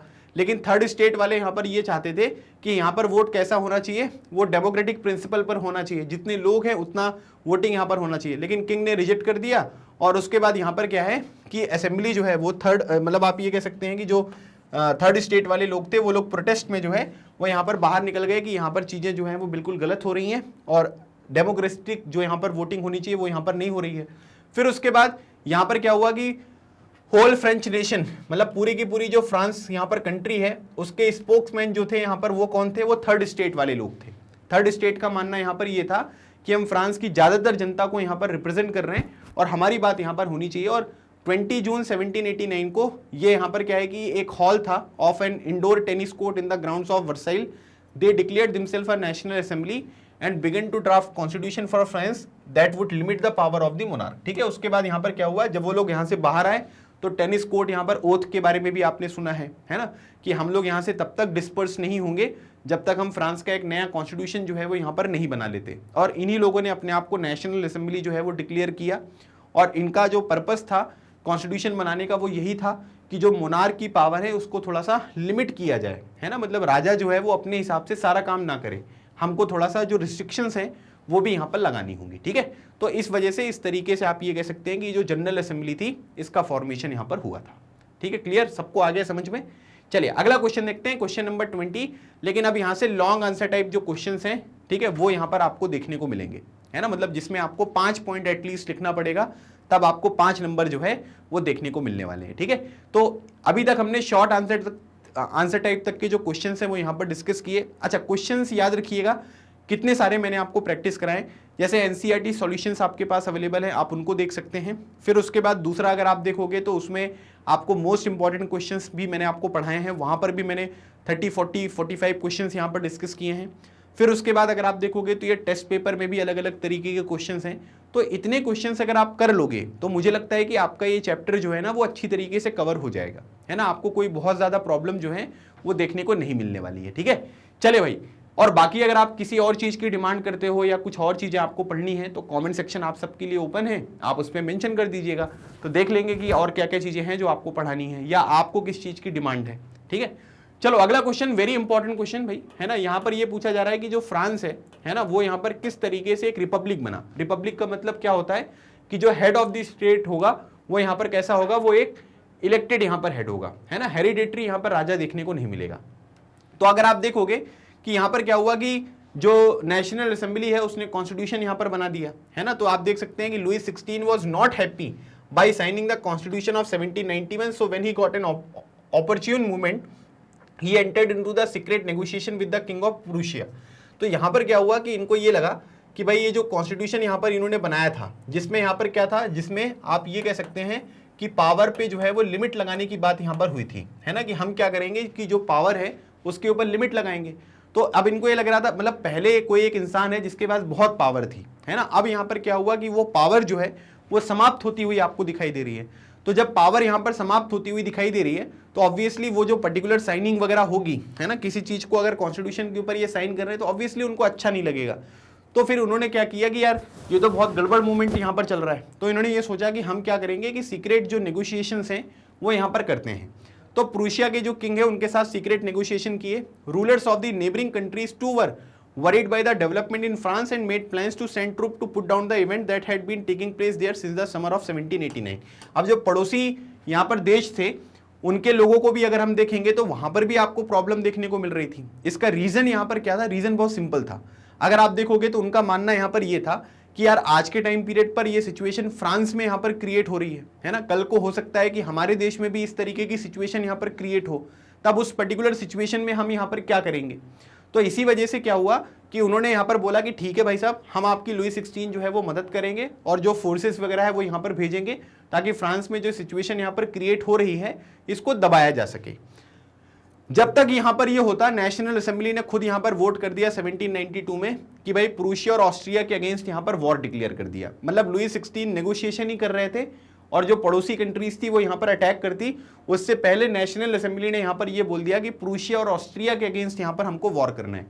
बहुत सारे वॉलंटियर्स जो हैं वो यहाँ पर क्या हुए, उन्होंने पार्टिसिपेट किया, है ना, मतलब उन्होंने बहुत सारे लोगों ने यहाँ पर डिसाइड किया कि यार हम आर्मी बनकर जो है वो यहाँ पर ज्वाइन करते हैं, क्योंकि नेशनल असेंबली ने जो उस टाइम पीरियड पर देश में डेवलपमेंट किए थे उसका बहुत सारे लोगों को जो है वो अलग अलग लेवल पर सपोर्ट भी मिल रहा था। तो लोगों ने ये डिसाइड किया कि हम जो है वो यहाँ पर ज्वाइन करते हैं आर्मी और अपने देश की मदद करते हैं।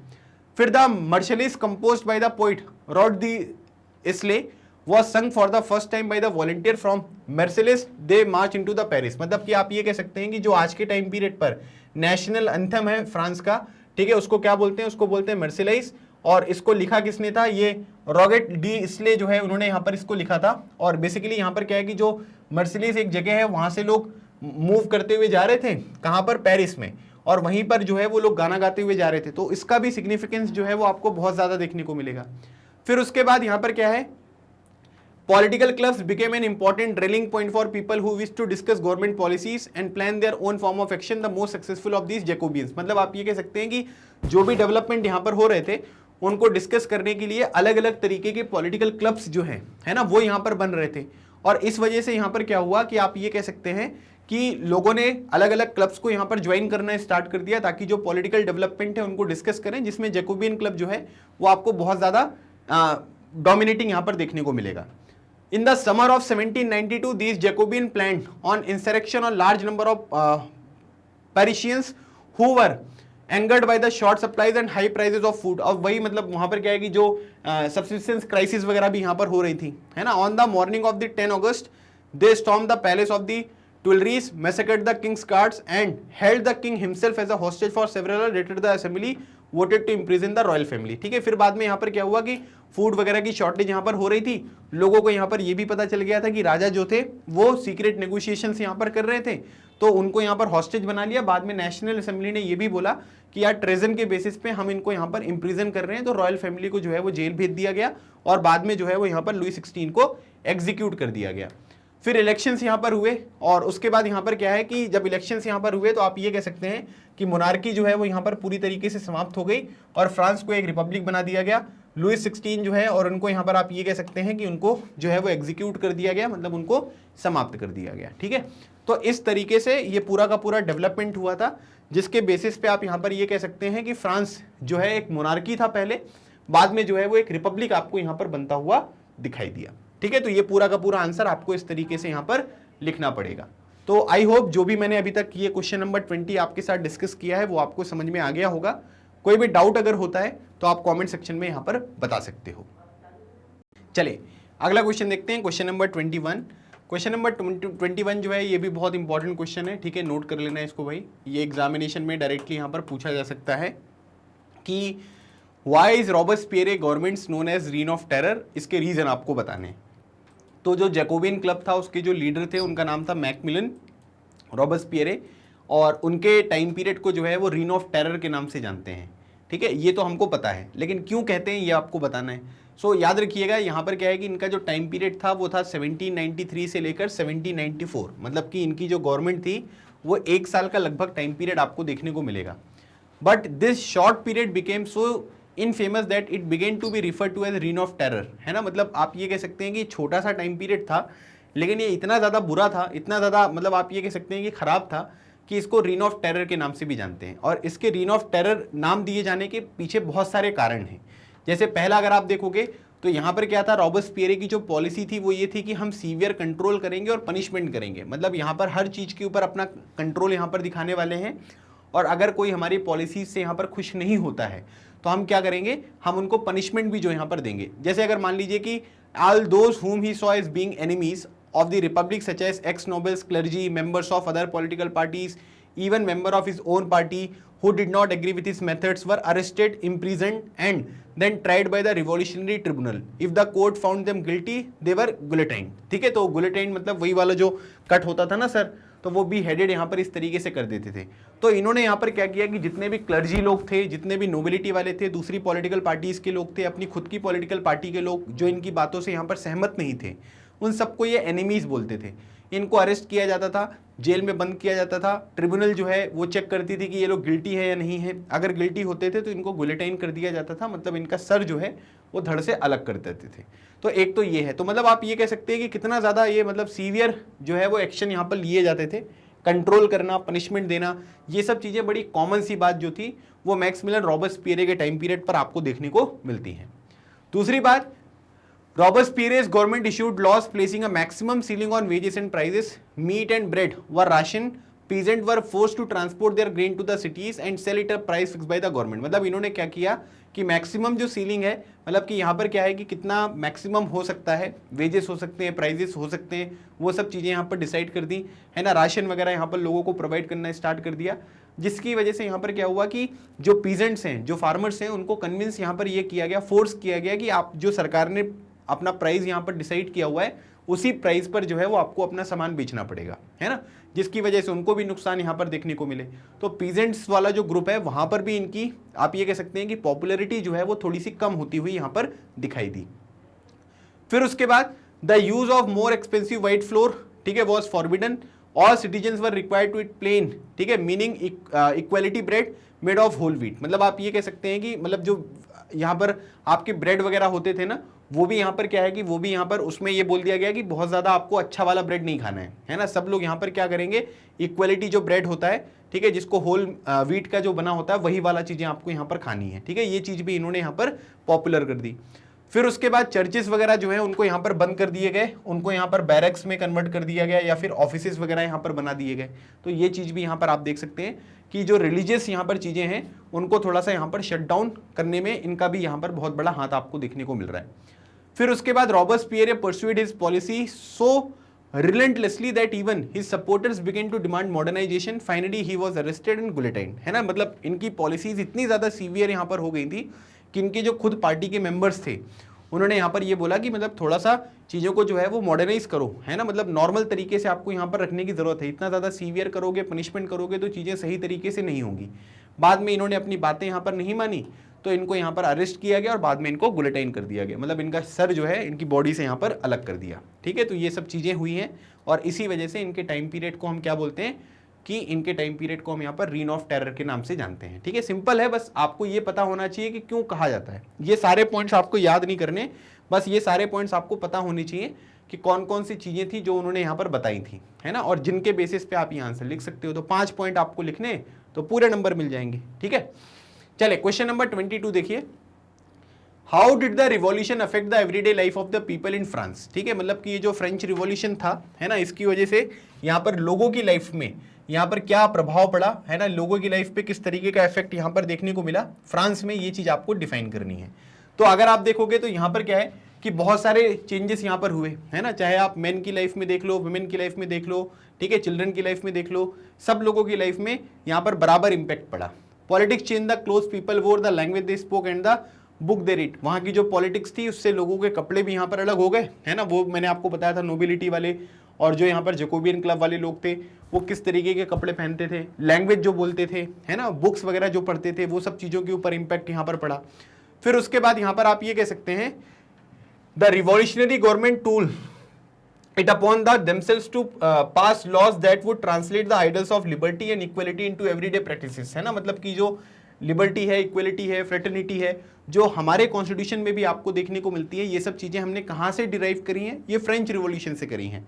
तो केवल लिखने मात्र से काम नहीं होगा, हमें क्या करना है कि एवरीडे लाइफ में ये प्रैक्टिस में भी यहाँ पर आ जाए, इसके ऊपर भी जो है वो वहाँ की गवर्नमेंट ने काम किया। सेंसरशिप जो है वो एबॉलिश कर दी गई। Declaration of the rights of man and citizen proclaimed freedom of speech and expression to be a natural right, मतलब कि यहाँ पर सेंसरशिप में ये होता है एक्चुअली कि आप क्या बोल रहे हो, है ना, क्या लिख रहे हो, क्या आप यहाँ पर पोस्ट कर रहे हो, ये सब चीज़ों के ऊपर जो है वो कंट्रोल किया जाता है ना। आप अपने हिसाब से अपनी बातें नहीं लिख सकते हो, कुछ ऐसा नहीं लिख सकते हो जो चीज़ें एक्सेप्टेबल नहीं होंगी। जो चीज़ें एक्सेप्टेबल होंगी केवल उन्हीं के ऊपर जो है वो यहाँ पर फोकस किया जा सकता है, ठीक है। तो सेंसरशिप जो है वो एबॉलिश कर दिया गया और यहाँ पर जो rights of man and citizens हैं, ठीक है, इसमें यहाँ पर ये प्रोक्लेम किया गया कि सभी लोगों को जो है स्पीच और एक्सप्रेशन की जो है वो एक नेचुरल राइट है ना, मतलब सभी लोगों को ये जो अधिकार है वो यहाँ पर दिया जाएगा, ये बात यहाँ पर आपको बताई गई है, ठीक है। फिर उसके बाद न्यूज़पेपर हो गया, pamphlet, book and printed pictures flooded the towns of France from where they travelled rapidly into the countryside, they all described and discuss the event and changes taking place in the France, ठीक है। मतलब अब यहाँ पर क्या हुआ कि जब freedom of speech and expression यहाँ पर आ गया तो न्यूज़पेपर, पैम्पलेट वगैरह ये सब चीज़ें मार्केट में बहुत स्पीड में यहाँ पर सर्कुलेट होने लग गई, और सर्कुलेट होने की वजह से आप यहाँ पर ये कह सकते हैं कि बहुत सारी चीज़ें जो हैं वो आपको बदलती हुई यहाँ पर दिखाई दी, है ना। तो आप यहाँ पर ये कह सकते हैं कि चीज़ें जो हैं जब बदली तो लोगों को जो देश में यहाँ पर हो रहा है उसके बारे में इंफॉर्मेशन मिली। कंट्री साइड जो गाँव में लोग यहाँ पर रह रहे हैं उनको भी अलग अलग तरीके की इंफॉर्मेशन मिली, उसके बारे में भी लोगों ने यहाँ पर डिस्कस किया। फिर उसके बाद freedom of press also mean that opposing views of event could be expressed east side south to convince the other for its position through the medium of print, है ना। मतलब ऐसा नहीं है कि केवल यहाँ पर क्या होगा कि जैसे आप ये कह सकते हैं कि प्रेस की फ्रीडम यहाँ पर है ना, प्रेस की फ्रीडम भी इंश्योर करी गई। तो कोई भी पर्टिकुलर टॉपिक होता था तो उसके प्रोज एंड कॉन्स, ठीक है, दोनों हो सकते हैं, पॉजिटिव साइड भी हो सकता है, नेगेटिव साइड भी हो सकता है। तो पॉजिटिव साइड को सपोर्ट करने वाले लोग सामने वाले को कन्विंस करते थे, नेगेटिव साइड को सपोर्ट करने वाले लोग पॉजिटिव वाले को कन्विंस करते थे। तो एक अच्छी खासी डिबेट वगैरह भी जो है वो लोगों की लाइफ में यहाँ पर देखने को मिली। Play, songs and festive processions attracted large number of people, the system of slavery began to be criticise and finally it was abolish, ठीक है। और फाइनली जो है आप ये कह सकते हैं कि बहुत सारे जो प्ले, सॉन्ग्स वगैरह होते थे, जुलूस वगैरह होते थे, है ना, लोग जिसमें एक दूसरे को जो देश में यहाँ पर हो रहा है उसके बारे में जानकारी देते थे, तो वो सब चीज़ें लोगों को अट्रैक्ट करने लग गई, है ना। फिर उसके बाद एबॉलिश कर दिया गया, स्लेवरी को भी पहले क्रिटिसाइज किया गया और फाइनली जो है वो स्लेवरी भी यहाँ पर एबॉलिश हो गई, ठीक है। मैंने आपसे पूछा है कि स्लेवरी जो है वो फाइनली फ्रांस में कब एबॉलिश करी गई थी, इसका आंसर आपको मुझे कॉमेंट सेक्शन में बताना है, ठीक है। तो ये सब चीज़ें हैं और आप देख सकते हैं कि इन सभी पॉइंट से हम ये कह सकते हैं कि लोगों की लाइफ के ऊपर जो वहाँ पर ये रिवॉल्यूशन हुआ था उससे क्या चेंजेस यहाँ पर आए थे। लाइफस्टाइल भी यहाँ पर चेंज हुई, है ना, लोग क्या पढ़ते हैं, क्या खाते हैं, इन सब चीज़ों में परिवर्तन हुआ। फ्रीडम आपको देखने को मिलेगा, लोग जो है वो देश में क्या हो रहा है उन सब चीज़ों के ऊपर डिस्कशन यहाँ पर करने लग गए। स्लेवरी को यहाँ पर एबॉलिश किया गया। तो काफ़ी सारे इंपॉर्टेंट इवेंट्स जो हैं वो इस रिवॉल्यूशन की वजह से आपको देखने को मिलते हैं, ठीक है। चलिए अगला क्वेश्चन देखिए, describe how slavery was abolish in France, ठीक है। तो ये स्लेवरी यहाँ पर किस तरीके से एबॉलिश यहाँ पर हुई थी, तो आप ये कह सकते हैं कि एबॉलिशन ऑफ स्लेवरी, है ना, ये जो स्लेवरी यहाँ पर एबॉलिश हुई थी कहाँ से, फ्रेंच कॉलोनीज। कॉलोनीज का मतलब ये होता है कि वो उस देश के टेरिटरी में रीजन्स नहीं है, देश के बाहर है। जैसे अगर आप देखोगे तो इंडिया क्या था, वो एक ब्रिटिश कॉलोनी था, है ना, ब्रिटेन जो है वो अलग जगह पर है लेकिन इंडिया में भी उनका रूल था, तो इस वजह से इंडिया को हम ब्रिटिश कॉलोनी पहले कहते थे। तो यहाँ पर क्या हुआ कि जो एबॉलिशन ऑफ स्लेवरी था फ्रेंच कॉलोनीज में, वो किसके टाइम पीरियड पर हुआ था, जैकोबियन रिजिम, मतलब कि जैकोबियंस यहाँ पर रूल कर रहे थे उस टाइम पीरियड पर जो स्लेवरी थी इसको एबॉलिश करी गई। फिर उसके बाद अगर आप देखोगे कि the colonies in the Caribbean were important supplier of commodities like tobacco, indigo, sugar and coffee, but the reluctance of European to go and work in distance land cost shortage of the labour on the plantation. अब देखिए Caribbean जो यहाँ पर आपको lands वगैरह देखने को मिलेंगे तो यहाँ पर प्लांटेशन वाली जो खेती होती है वो बहुत ज़्यादा होती थी, है ना, लेकिन यूरोपियंस जो है वो वहाँ जाकर काम नहीं कर पाते थे। इसका रीज़न क्या है कि आप ये कह सकते हैं कि थोड़ा सा उनका मन भी नहीं होता था और दूसरी बात जो वेदर कंडीशंस होती थी वो भी यहाँ पर नहीं थी। तो इस वजह से क्या है कि कोई काम करने वाला वहाँ पर अवेलेबल नहीं होता था और इसी वजह से क्या है कि जो ये ट्रायंगुलर स्लेव ट्रेड है वो यहाँ पर स्टार्ट हुआ था यूरोप, अफ्रीका और अमेरिकाज में 17वीं सेंचुरी में। फ्रेंच मर्चेंट जो है वो यहाँ पर क्या करते थे कि जो ये आपको बर्डक्स और नेंट्स जो है यहाँ पर आपको पोर्ट देखने को मिल रहे हैं अफ्रीका में, वहाँ से परचेज करते थे, लोगों को एटलांटिक और कैरिबियन सी से होते हुए, है ना, लेकर जाते थे और प्लांटेशन जो ऑनर्स है उनको यहाँ पर ये जो स्लेव्स होते थे इनको बेचते थे। फिर ये लोग क्या करते थे कि उस जगह पर जो है वो आपको काम करते हुए दिखाई देते थे। तो ये इनका पूरा का पूरा एक पर्पस था। फिर उसके बाद अगर आप देखोगे कि यहाँ पर क्या हुआ कि 18वीं सेंचुरी में कोई बहुत ज़्यादा जो क्रिटिसिज्म है वो तो नहीं हुआ, लेकिन छोटा मोटा जो क्रिटिसिज्म है वो यहाँ पर आपको देखने को मिला कि यार ये स्लेवरी जो है ये तो समाप्त करने की ज़रूरत है। फिर क्या हुआ, नेशनल असेंबली ने इसके ऊपर डिबेट वगैरह किया और फिर उसके बाद यहाँ पर क्या बोल दिया गया कि भाई जितने भी यहाँ पर कॉलोनीज हैं, ठीक है, बोल दिया गया कि long debates about whether the right of man should be extended to all French subject including those in the colonies. मतलब इसके ऊपर डिबेट हुई कि यहाँ पर क्या है कि जो राइट्स ऑफ मैन के बारे में बात हो रही है ना, जो इन्होंने डिक्लेयर किया था नेशनल असेंबली ने, तो यहाँ पर क्या है कि वो उन लोगों के ऊपर भी होना चाहिए क्या, जो यहाँ पर फ्रांस में रह रहे हैं और जो फ्रेंच कॉलोनीज में भी यहाँ पर रह रहे हैं, तो उनके ऊपर भी ये अधिकार जो हम लोगों को यहाँ पर प्रोवाइड कर रहे हैं वो मिलना चाहिए नहीं मिलना चाहिए। But it did not pass any laws due to the expected, ठीक है, opposition from the business whose income dependent on the slave trade. मतलब कि नेशनल असेंबली ने इस बात के ऊपर डिस्कशन किया कि भाई जो लोगों को हम यहाँ पर फ्रीडम दे रहे हैं, लिबर्टी हम यहाँ पर लोगों को प्रोवाइड कर रहे हैं, क्या ये फ्रेंच कॉलोनीज में भी होना चाहिए क्या, है ना, वहाँ के जो लोग हैं उनको भी मिलना चाहिए क्या।